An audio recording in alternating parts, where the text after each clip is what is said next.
तो एक नरेशन हमें बताती है कि सेंट्रल किंगडम अपने सभी एथनिक ग्रुप्स को मिलाकर एक सिंगल राज्य बनाना चाहते थे, लेकिन ग्रासलैंड राज्य को ये बिल्कुल मंजूर नहीं था और इसी वजह से उनके बीच वॉर चल रही थी। यही हम मुलान को देखते हैं, सेंट्रल किंगडम की सबसे अच्छी फाइटर जो छुपकर ग्रासलैंड के प्रिंस जियांग को मारने आई है, पर इससे पहले ही जियांग अपने टेंट से बाहर आ जाता है। वहीं मुलान जब टेंट में आती है तो देखती है कि सामने एक बच्चा बैठा हुआ है जो असल में जियांग का छोटा भाई था। पूछने पर वो बच्चा भी खुद को प्रिंस बताता है और मुलान को समझ नहीं आता कि चीफ भला एक बच्चे को मारने के लिए उसे क्यों भेजेगा। बच्चा ये सुनकर डर जाता है कि प्लीज मुझे मत मारो, मैं तो अभी बहुत छोटा हूँ। और मुलान भी एक छोटे बच्चे को मारने की हिम्मत नहीं कर पाती। फिर वो एक घोड़ा लेकर वहाँ से भाग निकलती है जो कि प्रिंस जियांग का घोड़ा था और वो अपने सोल्जर्स को लेकर उसका पीछा करने लगता है। मुलान को रोकने के लिए वो एक शॉर्टकट का यूज करता है और इसी वजह से वो बाकी सोल्जर से बहुत दूर निकल आते हैं। जियांग उसे रोकने की कोशिश करता है, लेकिन मुलान भी हार मानने को बिल्कुल तैयार नहीं थी और इसी चक्कर में वो दोनों एक पैली में जा गिरते हैं। थोड़ी देर बाद जियांग होश में आता है जहाँ मुलान अभी भी बेहोश पड़ी हुई थी। वो एक पत्थर लेकर उसे हिट करने की सोचता है, पर देखता है कि ये तो असल में एक लड़की है और उसे विश्वास नहीं होता कि एक लड़की भला ऐसा क्यों करेगी। वो उसकी सांसें चेक करने जाता है, पर तभी मुलान होश में आकर उसे मारने लगती है और कहती है कि मुझे छूने की तुम्हारी हिम्मत कैसे हुई। जियांग उससे माफी मांगता है और कहता है कि अगर मुझे मार दिया तो इस वैली से बाहर कभी नहीं निकल पाओगी, क्योंकि मैं यहाँ पहले आ चुका हूँ। मुलान उसका नाम पूछती है, जिस पर जियांग खुद को एक स्टेबल बॉय बताता है, यानी घोड़ों का ध्यान रखने वाला, क्योंकि उसे डर था कि असलियत जानते ही मुलान उसे मार डालेगी। फिर मुलान उसे बाहर निकलने का रास्ता दिखाने को बोलती है, लेकिन तभी कुछ स्कॉर्पियंस आकर उन पर अटैक कर देते हैं। मुलान उनसे लड़ने की कोशिश करती है, लेकिन वो स्कॉर्पियंस बहुत ही स्ट्रॉन्ग थे, इसीलिए भागने के अलावा उनके पास और कोई चारा नहीं था। जियांग मुलान से एक चट्टान पर चढ़ने को बोलता है, लेकिन देखता है कि एक स्कॉर्पियन उसे पकड़ने वाला है और वो बिना सोचे उस स्कॉर्पियन पर जंप लगा देता है। इससे उसकी जान खतरे में आ गई थी, पर मुलान एंड टाइम पर उसे ऊपर खींच लेती है और कहती है कि तुम्हारे जैसा बेवकूफ इंसान मैंने आज तक नहीं देखा। पर जियांग मन ही मन उसे पसंद करने लगा था और उससे पूछता है कि आखिर तुम प्रिंस को क्यों मारना चाहती हो, क्योंकि लड़ाई तो तुम लोगों ने शुरू की थी और वो भी हमारे वाटर सोर्सेज में पॉइजन डालकर। लेकिन मुलान इस बात से बिल्कुल एग्री नहीं करती और कहती है कि हमारे लोग इतना घटिया काम कभी नहीं करेंगे।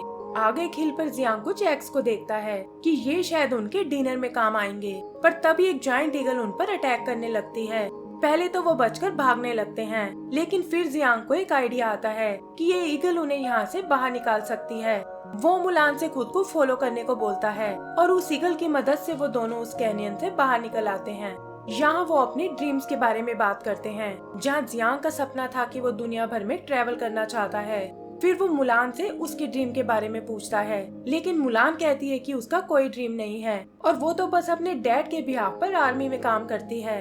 तब जियांग अपने घोड़ों को देखता है जो उसे ढूंढते हुए वहीं आ गए थे और मुलान उनकी स्मार्टनेस देखकर बहुत इम्प्रेस होती है। इसी तरह आगे बढ़ते हुए जल्द ही वो सेंट्रल किंगडम के बॉर्डर तक आते हैं, जहाँ से उन्हें अलग अलग रास्ते पर जाना होगा। जियांग उसे अपनी सच्चाई बताना चाहता था, पर बहुत कोशिश करने पर भी ऐसा नहीं कर पाता और मुलान उसे अलविदा बोलकर निकल जाती है। चीफ पैलेस में उसका वेट कर रहा था, पर मुलान बताती है कि वो अपने मिशन में फेल हो गई है। चीफ उसे रिलैक्स होने को बोलता है कि मैं जानता हूँ कि ये मिशन बहुत ही टफ था और जल्द ही तुम्हें दूसरा चांस दिया जाएगा।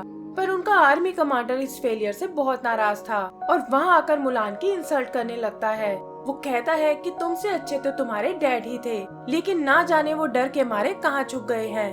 मुलान अपने डैड की इंसल्ट बर्दाश्त नहीं कर पाती।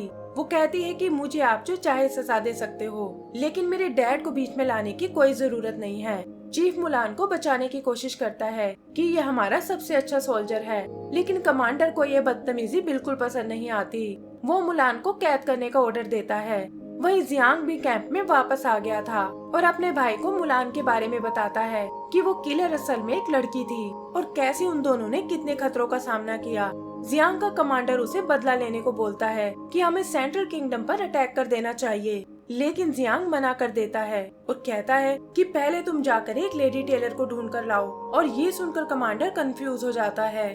उधर मुलान जेल में अपने वेपन को देखती है जिसे उसके डैड ने उसे दिया था और कहा था कि अब अपनी फैमिली के सम्मान की रक्षा तुम्हें ही करनी होगी। तभी जियांग का घोड़ा वहाँ आता है जो उसे अपने साथ ले जाने आया था। पहले तो मुलान उसे मना कर देती है, लेकिन फिर वो दोनों जेल तोड़कर भाग निकलते हैं।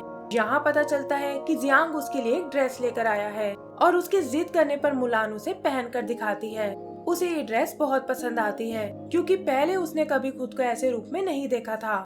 यहाँ वो फाइनली अपना ड्रीम बताती है कि उसका मन भी दुनिया घूमने का है जहाँ वो नीडी लोगों की मदद कर सके। लेकिन पहले उसे अपने फैमिली को प्राउड फील कराना है क्योंकि लोग उन्हें डरपोक समझते हैं। उधर कमांडर को उसके भागने का पता चल गया था, लेकिन चीफ उसे शांत कर लेता है और कहता है कि फिलहाल हमारे पास मुलान से भी ज्यादा बड़ी प्रॉब्लम है और वो है ग्रासलैंड। वो उन पर अटैक करने का सुझाव देता है, जिस पर कमांडर कहता है कि चाहता तो मैं भी यही हूँ, लेकिन किंग ने फिलहाल किसी भी अटैक के लिए साफ मना किया है। वहीं जियांग मुलान को एक प्रपोजल देता है कि क्यों ना हम एक साथ दुनिया घूमें, लेकिन मुलान का कहना था कि वो दुश्मन राज्यों से है और जब तक ये मैटर सॉल्व नहीं हो जाता तब तक वो एक साथ नहीं आ सकते। जियांग उसे प्रॉमिस करता है कि जल्द ही वो इस लड़ाई को खत्म कर देगा और मुलान वापस अपने सेल में आ जाती है। इसके बाद जियांग सीधा अपने डैड के पास जाता है और उन्हें समझाता है कि लड़ाई करने से कोई फायदा नहीं है और अगर उसकी और मुलान की शादी हो जाए तो दोनों राज्यों में शांति आ जाएगी। पहले तो उसके डैड बहुत नाराज होते हैं, पर फिर अपने लोगों की भलाई के लिए मान जाते हैं। जियांग तुरंत मुलान को एक लेटर लिखता है जिसमें उसने अपनी सारी सच्चाई बता दी थी, लेकिन एक अनजान आदमी उस लेटर को जला देता है और उसकी जगह जियांग को एक फेक रिप्लाई भेजता है कि सेंट्रल किंगडम को इस प्रपोजल में कोई इंटरेस्ट नहीं है। जियांग को लगता है कि मुलान की जान खतरे में है और वो अपनी आर्मी से तैयारी करने को बोलता है कि हम सेंट्रल किंगडम पर अटैक करने वाले हैं। उधर मुलान की नजर एक आदमी पर जाती है जो कि एक बैंडिट से बचकर भाग रहा था और ये देखकर वो उसकी मदद करने की सोचती है। पता चलता है कि इस बैंडिट का नाम लोन वुल्फ है जिसे इस आदमी को मारने का कॉन्ट्रैक्ट मिला है, लेकिन मुलान बीच में आकर उसे बचा लेती है और खुद उस बैंडिट का मुकाबला करने लगती है।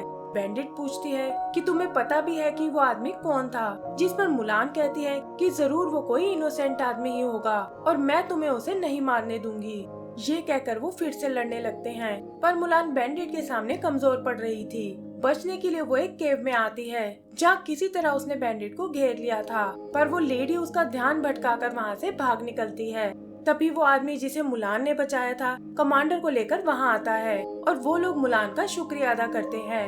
यही कमांडर को पता चलता है कि मुलान तो लड़के के भेष में एक लड़की है और ये देखकर वो उस पर बहुत नाराज होता है कि एक लड़की होकर आर्मी में आने की तुम्हारी हिम्मत कैसे हुई और तुम्हें इसकी सख्त सजा मिलेगी। वो आदमी मुलान का नाम सुनकर चौंक जाता है कि मैं तो यहाँ तुमसे ही मिलने आया था और तुम्हें पनिशमेंट नहीं बल्कि अवार्ड मिलना चाहिए।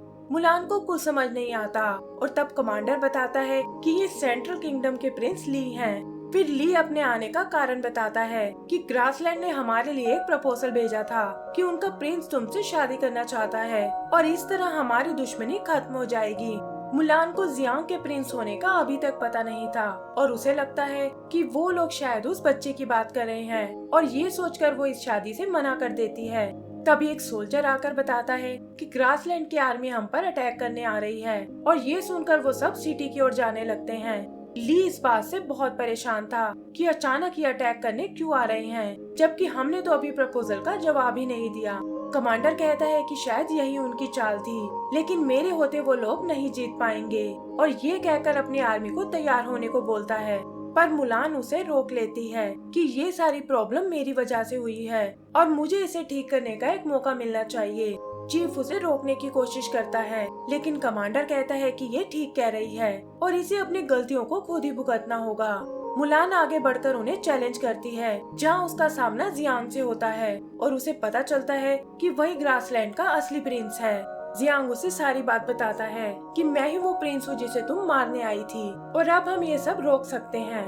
लेकिन मुलान उसके झूठ से बहुत नाराज थी और गुस्से में उस पर अटैक करने लगती है, पर जियांग जल्दी ही उसे काबू कर लेता है और अनाउंस करता है कि अब से उनके राज्यों में कोई दुश्मनी नहीं होगी।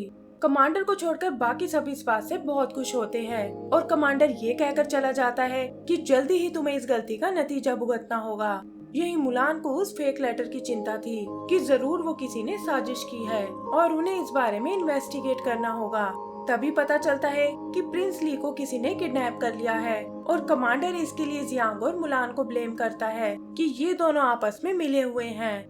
सोल्जर्स उन्हें पकड़ने आते हैं, लेकिन मुलान किसी तरह जियांग को निकाल लेती है और वो देखते हैं कि कमांडर ग्रासलैंड की आर्मी पर अटैक करने वाला है। मुलान जियांग से अपनी आर्मी के पास जाने को बोलती है और खुद हेल्प मांगने अपने चीफ के पास जाती है, जिसका घर पास ही की एक पहाड़ी पर था। वहाँ उसका सामना उस बैंडिट से होता है जो बताती है कि प्रिंस ली को मैंने ही किडनैप किया है, लेकिन इसके लिए मुझे किसी ने पैसे दिए थे। मुलान को विश्वास था कि पैसे देने वाला कमांडर ही होगा, लेकिन फिर वो असली प्लानर से मिलती है जो और कोई नहीं बल्कि उसका चीफ ही था। उसे ये जानकर बहुत शौक लगता है कि आखिर चीफ ऐसा क्यों कर रहा है। वो उसे प्रिंस ली को आजाद करने को बोलती है और कहती है कि आपके बिहाफ पर मैं उनसे बात करूंगी और मुझे यकीन है कि वो आपको माफ कर देंगे। पर चीफ उसकी एक नहीं सुनता और अपने मूव से उसे पीछे धकेल देता है। यहाँ मुलान को जियांग की बात याद आती है कि कैसे किसी ने ग्रासलैंड के पानी में पॉइजन डाल दिया था और चीफ ही था जिसने उसे जियांग को मारने भेजा था। वो ये भी समझ जाती है कि फेक लेटर भी चीफ ने ही भेजा होगा ताकि दोनों राज्यों में वॉर शुरू हो जाए। चीफ उसकी इंटेलिजेंस से बहुत इम्प्रेस होता है कि तुम्हारा सोचना एकदम सही है और ली और जियांग को मारकर मैं इन दोनों राज्यों को अपने कब्जे में करना चाहता हूँ। बैंडिट को ये सुनकर बहुत गुस्सा आता है क्योंकि चीफ ने उसे कहा था कि वो ये अपने राज्य की भलाई के लिए कर रहा है और ये कहकर वो और मुलान उस पर अटैक कर देती हैं। उधर ग्रासलैंड और किंगडम की आर्मी सामने सामने थी और उनके बीच लड़ाई शुरू हो जाती है। दोनों को लगता है कि उनके प्रिंस दुश्मन के कब्जे में हैं, पर जियांग आकर अपने लोगों को रोक लेता है कि अब तुम किंगडम पर कोई अटैक नहीं करोगे और ये कहकर मुलान को ढूंढने निकल जाता है। उधर बैंडिट और मुलान चीफ के सामने कमजोर पड़ रही थी और वो मुलान को अपने साथ आने को बोलता है, पर मुलान कहती है कि मेरी फैमिली ने हमेशा इस राज्य की रक्षा की है और तुम्हें मार कर मैं उन्हें प्राउड फील कराऊंगी। इस बार वो चालाकी से उसे एक बैल के नीचे ट्रैप कर लेती है और उन्हें लगता है कि शायद ये प्रॉब्लम खत्म हो चुकी है, पर उनकी ये खुशी ज्यादा देर तक नहीं टिक पाती क्योंकि चीफ खुद को फ्री करा लेता है और उसके अटैक से मुलान पत्थरों के नीचे फंस जाती है। वो उसे मारने ही वाला था, पर तभी उनकी मदद करने जियांग वहाँ आता है और अपने तीर से चीफ को घायल कर देता है। फिर वो मुलान को बाहर निकालने की कोशिश करता है, लेकिन चीफ ने पीछे से आकर उसे पकड़ लिया था। वो जियांग को खूब मारता है और मुलान समझ जाती है कि वो चीफ के सामने ज्यादा देर तक नहीं टिक पाएगा। ये सोचकर वो अपनी पूरी ताकत लगाती है और इससे पहले कि चीफ जियांग को मार पाए वो बीच में आकर उसे रोक लेती है। यहाँ हम उन दोनों के बीच एक जबरदस्त फाइट देखते हैं जहाँ मुलान एंड में चीफ को मार डालती है और इस तरह उसका खेल हमेशा के लिए खत्म हो जाता है। आगे का सीन 1 महीने बाद का है जहाँ वो तीनों कहीं जा रहे हैं। बैंडिट उन्हें गुड लक बोलकर निकल जाती है और पता चलता है कि मुलान और जियांग की शादी हो चुकी है। जैसा कि प्रॉमिस किया था वो लोग अपने वर्ल्ड टूर पर निकले हैं और इसी के साथ हमारी ये मूवी खत्म हो जाती है। तो दोस्तों, अगर आपको ये मूवी पसंद आई हो तो प्लीज हमें लाइक एंड सब्सक्राइब करना ना भूलें। Thank you.